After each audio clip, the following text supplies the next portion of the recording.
Pacers fall to the Hawks without Tyrese Haliburton in State Farm Arena. So much to get to from this game. The Pacers' paint defense awful. Their fourth quarter dreadful. Their bench continues to make me scratch my head, and so much more to get to on today's Locked On Pacers podcast.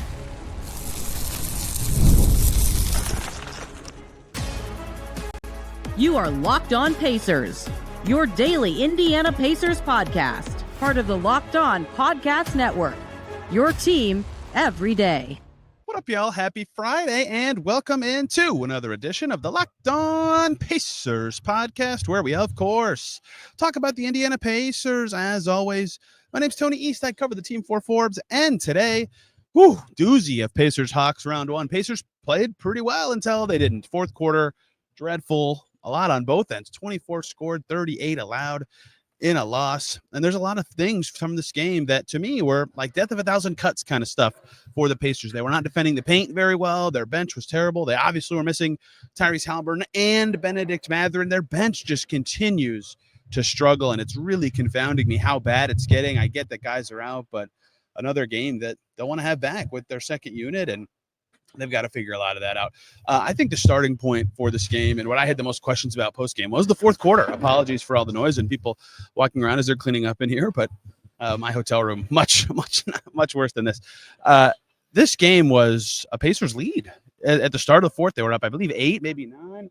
Then in the fourth, even leading for a while, and Pascal Siakam was feeling it. He was great late in the third, early fourth. Him and Jarris Walker were making some plays. Pacers up, I believe, as much as 7 at one point with about 10 minutes to go. And then just slowly but surely, the Hawks just grinded it down. And the Pacers could not score very much in the fourth quarter, while the Hawks got 3 threes in about a minute from the 6-minute mark to the 5-minute mark. And they dominated this last period.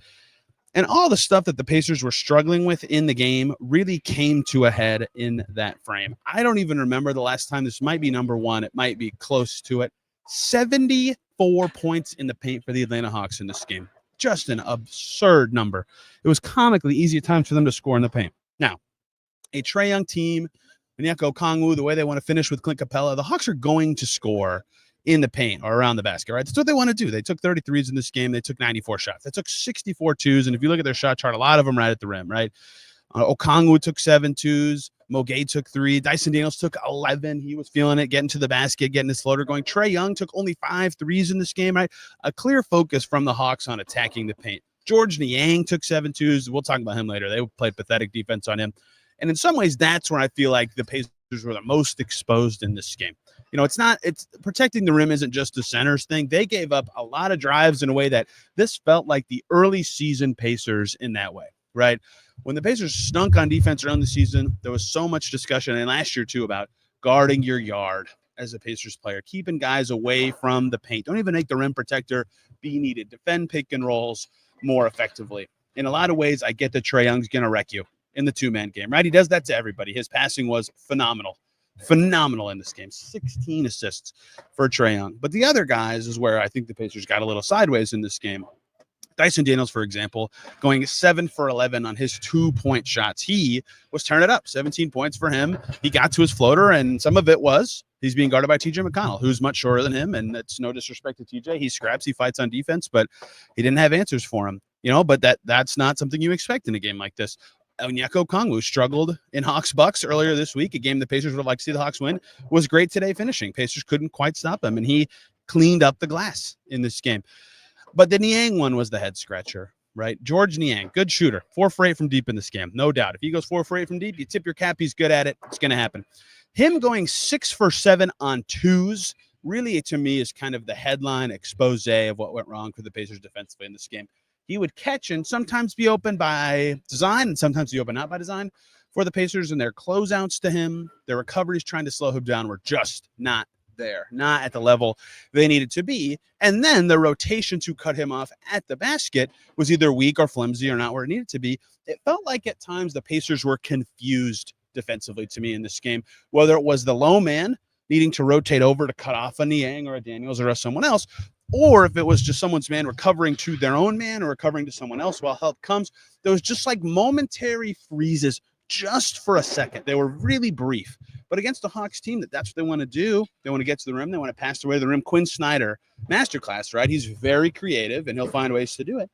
That's what they did all night. And the Pacers never quite figured that out. I thought that was, to me, the biggest thing that went wrong for them. And so in the fourth quarter, you really saw that all come to a head, both because of that specific thing going wrong for the Pacers, right? If you just briefly look at the fourth quarter box score, you'll see that the Hawks were money on their 2-pointers, 8 for 10 on twos in the fourth quarter. They had 11 free throw attempts. A lot of those were intentional fouls late, but a few fouls too, right? They were getting to the basket, drawing contact, and just making the Pacers struggle. While the Pacers took, their shot diet was much worse in that fourth quarter, right? And some of that was missing Haliburton and his shot creation, but some of that was the Hawks just being really good. And so I thought that's where the game got sideways for the Pacers, was they could not keep the Hawks out of the paint, and it wasn't even the bigs. Okongwu had 20. He was great. I'm not going to disrespect him at all. But Clint Capella was just kind of okay. It was perimeter players getting to the basket or getting passes to them at the basket, and the Pacers never being able to get back to it. This was a defensive loss for the Pacers to me. Their offense was okay. In fact, probably good enough given that they didn't have Haliburton. They shot it okay. They only had 11 turnovers.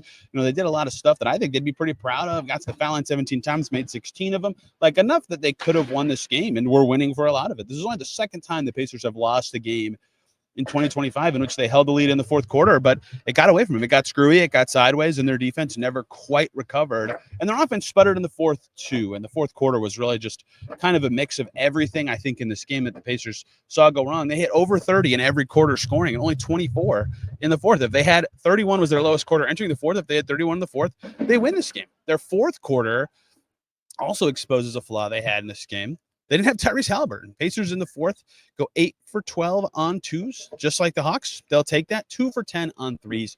Without Haliburton, the threes are harder to generate and they're harder to make. He makes them himself, both with his own ability to create shots, step out, and his ability to set up others with little actions. And the Pacers, I thought, early in the game had pretty good ball movement, right? That was guiding them early. They got enough paint points in this one. Andrew Nembhard finished with 10 assists, right? They got TJ McConnell with 6. Their point guards were kind of getting involved, but when they're playing through Siakam as much as they were, and Nesmith was good. He took 15 shots. Those guys were finishing plays, right? They combined to go 20 for 33. That's great, but they're not really setting up anyone else as often. The ball was not like the first pass would happen from a Nembhard, from McConnell, from whoever was initiating, Jarris Walker sometimes, and then it never kept clicking and moving. And that's what the Pacers want to be. They talk about this all the time. Man, they are really ripping this place up. They want to lead the league in passes or to be as close as they can. And doing that while being a low turnover team is possible because of Tyrese Haliburton. And this style has worked for them. It's very unique. They're the only team that is over 300 passes a game that's top 10 in offense, right? I just wrote a story about this. But it works, right? It works. Their style works. They're playing well. They've earned the right to say, yes, we want to play this way because it works for us. But in games where they're missing a key part of that, you see what the defects can be at its worst. And that was going on in the fourth quarter of this one. And at other times in the game, they found solutions. They did not so much in the second half. And a stat that I didn't even realize until interviewing him after the game, like, it's harder to get everyone involved when you don't have that magnificent setup man creator type in Haliburton. And Myles Turner didn't take a shot in the second half. He was 6 for 8 in the first half. Myles Turner was phenomenal in the first half of this basketball game, right? And they just couldn't get him involved in the second half of this game. And that was apparent in the fourth quarter. So there was a lot that went wrong for the Pacers throughout the 48 minutes of this game, right? You don't give up all 70 of your points in the paint allowed in just the fourth quarter. Your offense doesn't sputter in just one quarter. There were moments where it did the whole game. Their passing wasn't just bad in that quarter, but a lot of the stuff that prevented the Pacers from getting a big lead, they kept giving up runs to the Hawks, they couldn't put them away, really showed up at the umpteenth highest degree in that final period, and they couldn't put them away. It was a game that they could have won, and were winning for a majority of it if you just look at the game flow, but the Hawks were better when it mattered.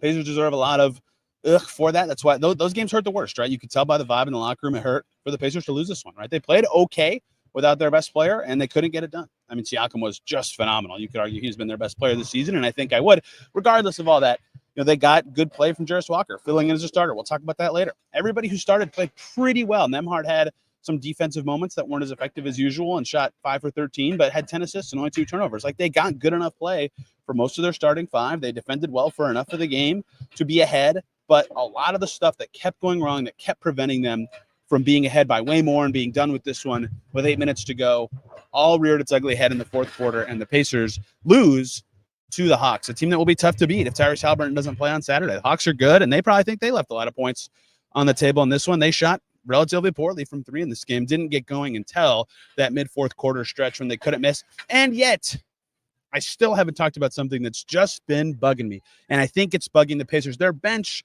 fell short again. They've got to find a way to get that unit going. I've got the numbers. I get that Mathurin's out. I get that the rotation was different today, but we got to talk about it.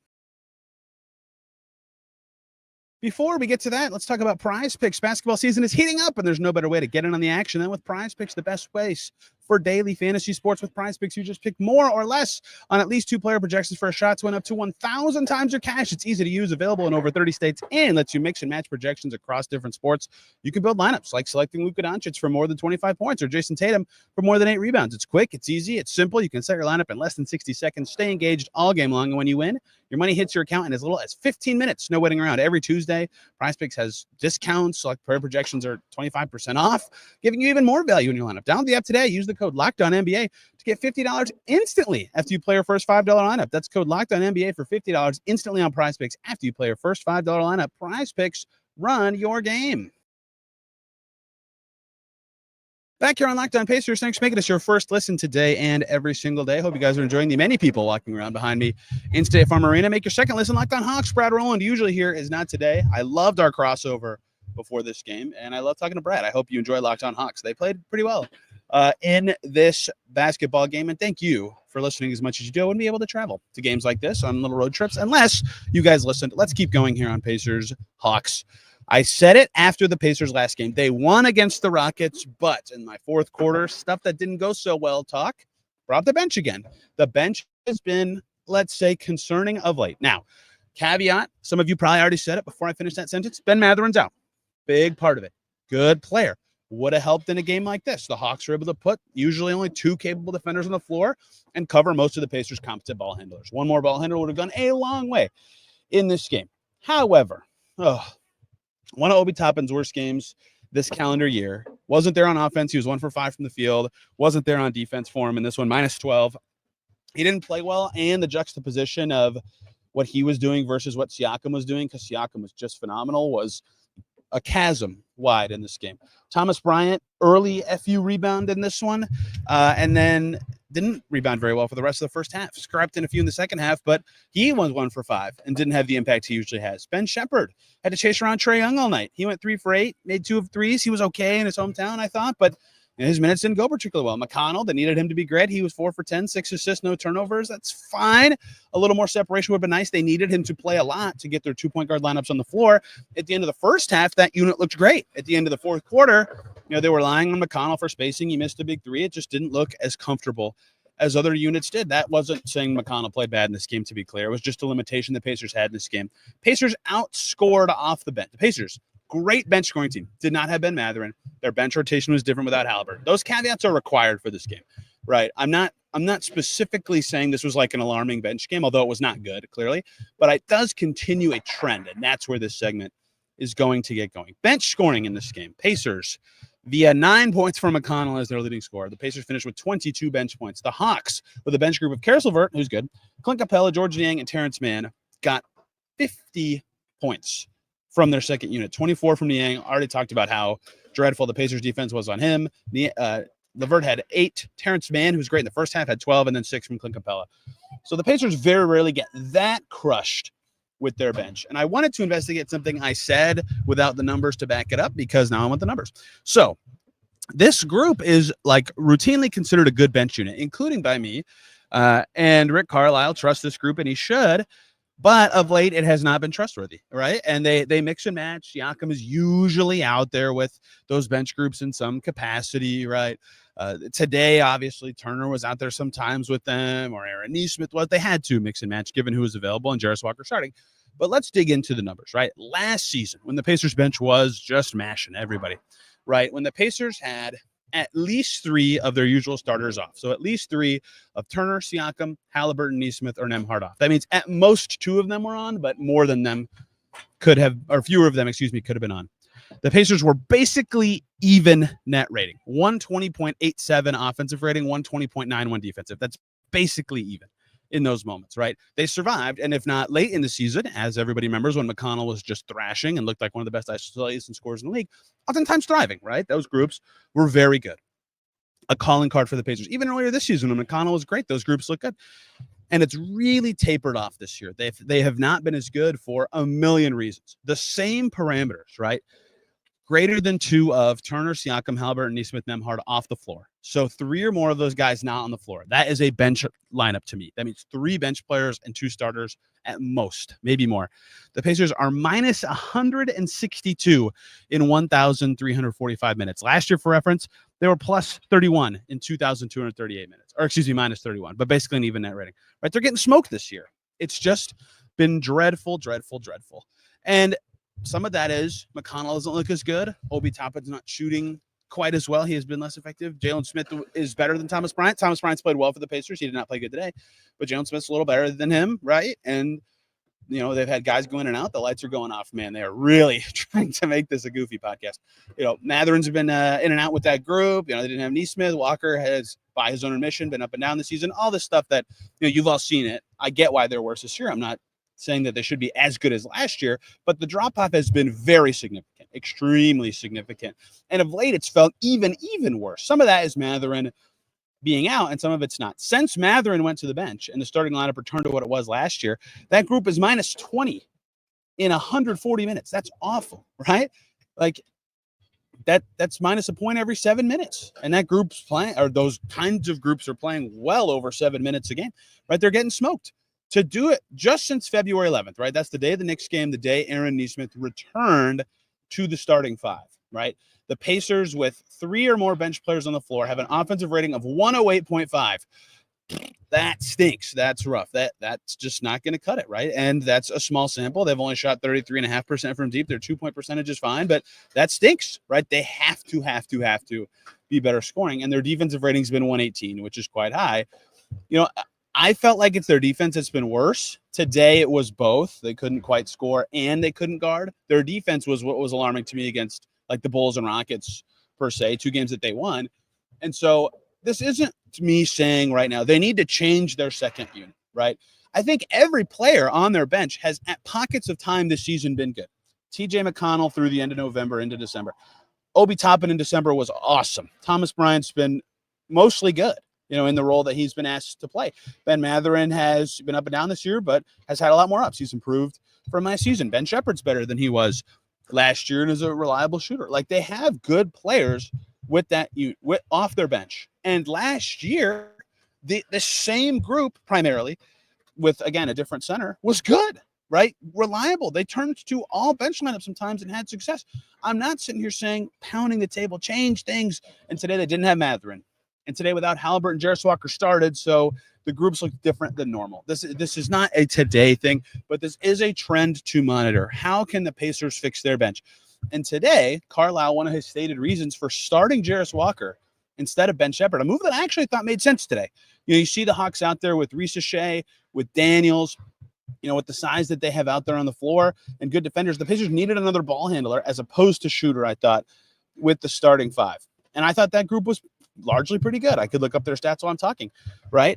And he likes to keep the second unit together. That's the second part of this. That's what he said his stated reason was for rocking with the group that he did. And that got Shepherd, and they needed Shepherd shooting, especially with Mathurin out, with that second group. And I get that. I'm not going to say that that's a wrong choice or that that's not what I would have done. I expected Shepherd to be the starter, but the reasoning at least makes sense to me. I can explain it to you.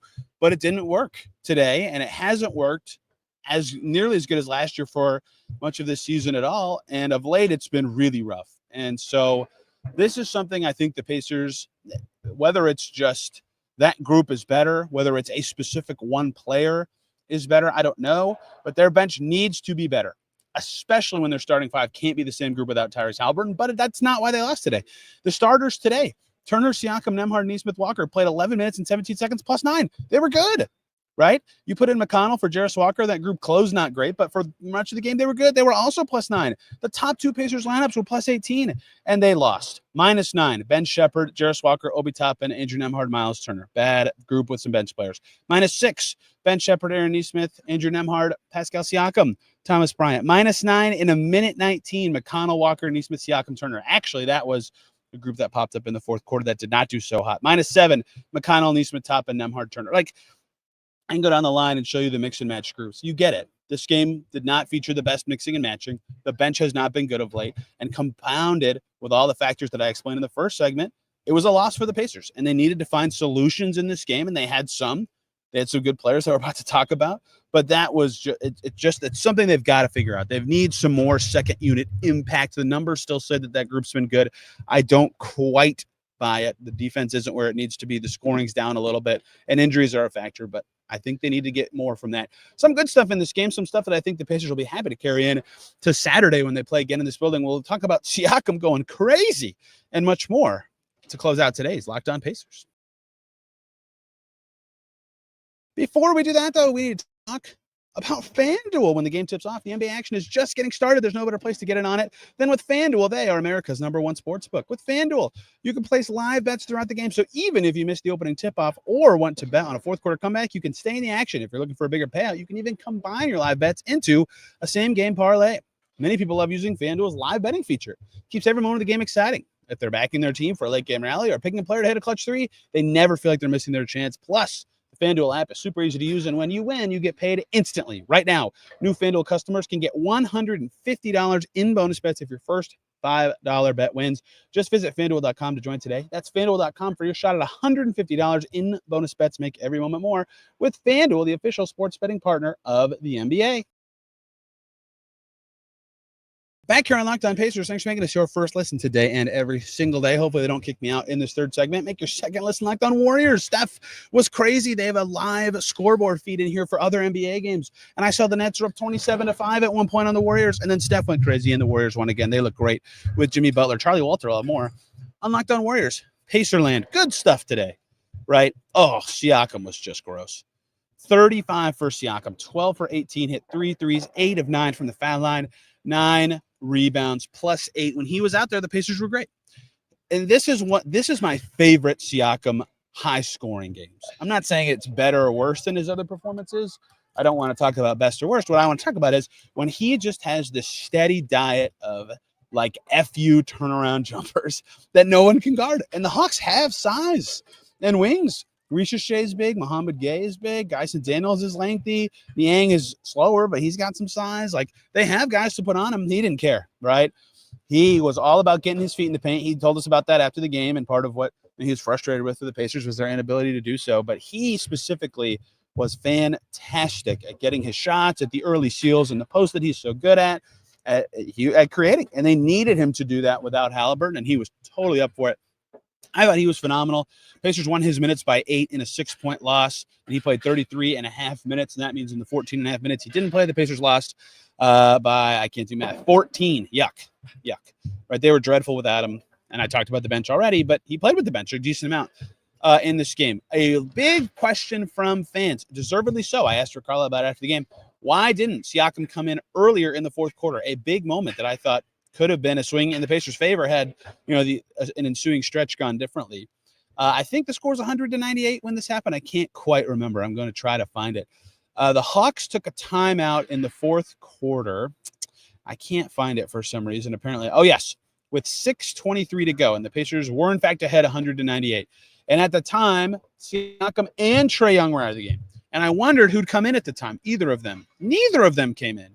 And even before Trae Young came in, he came in with 5:03 to go. By that point, the Hawks were up 5 because they hit those 3 threes, Risha Shea and Niang twice. I thought, I'm surprised Siakam didn't come in there. And then Trae Young came in and Siakam came in, and it was a 5-point game. Then it was a 6-point game by the end. So basically even, that post-timeout stretch, again, 3 threes from the Hawks, like maybe you could just chalk it up to that. But that was a thing a lot of people had questions about. Why didn't Siakam come in right then? I asked about it because, ironically, I'm working on something else that required me asking Rick Carlisle about single game minutes and watching all that and in a game. And Carlisle said of Siakam, he was tired.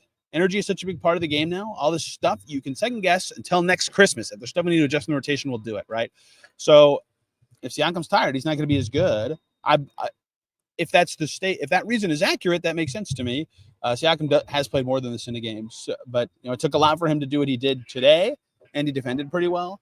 So assuming that is, if that's not the case, if that's just a stated reason in a press conference, They needed to get him in there, right? If they had got him in there, the game might have gone differently.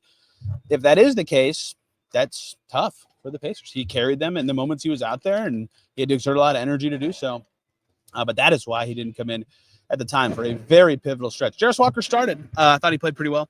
He finishes this one with 8.7 boards. Rick Carlisle, I like the way he played on the glass. His 25 minutes went totally fine. I thought had some great cuts and finishes in the paint. Did not make a three, and yet still was pretty good. And Myles Turner was terrific in the first half of this game, where he scored all 17 of his points. He finishes with 9 rebounds, 2 blocks. His defense was great. His rebounding was great. His paint defense was great, right? Something he's very good at, and that the Pacers lacked so much in the second half as his impact kind of waxed and waned throughout the game. But he was great in the first half. Aaron Nesmith was very solid for all of this game. 4 for 9 from deep's going to look good, obviously, but 4 for 6 on twos. He keeps walking into the arc and playing well. He was a +1. He had 21 points, Pacers' second leading scorer in this game, right? They had a lot of guys you could point to and say they played well. They did good things in this game. I think the Pacers generating 39 threes and making 36% of them in a game without Haliburton, they'll take. They only had 11 turnovers, right? A lot of stuff they can smile about. They can walk home and say, man, our game plan led us to stuff that we liked.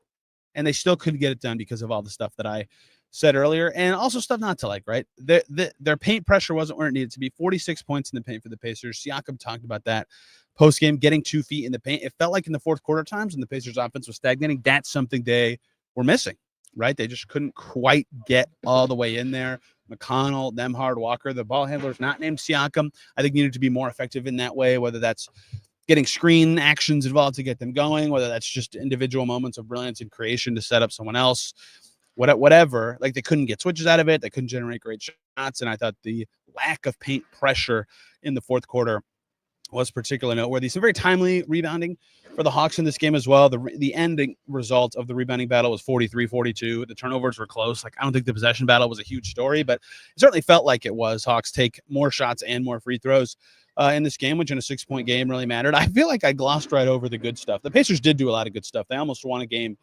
without Tyrese Haliburton at the level he's been at of late, and they were good enough to win this game because of a lot of the stuff I talked about earlier.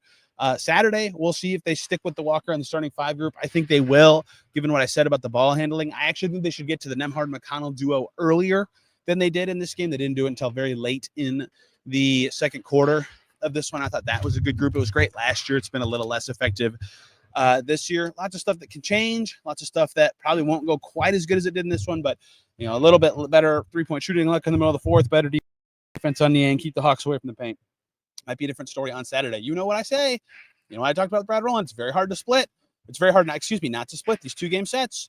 Remember Pacers Spurs, remember Pacers Celtics, remember Pacers Heat, remember Pacers Cavs. They've all been 1-1. So we'll see what happens Saturday, but I'd consider the Pacers favorites, even if Tyrese Haliburton does not return, but they could really use him.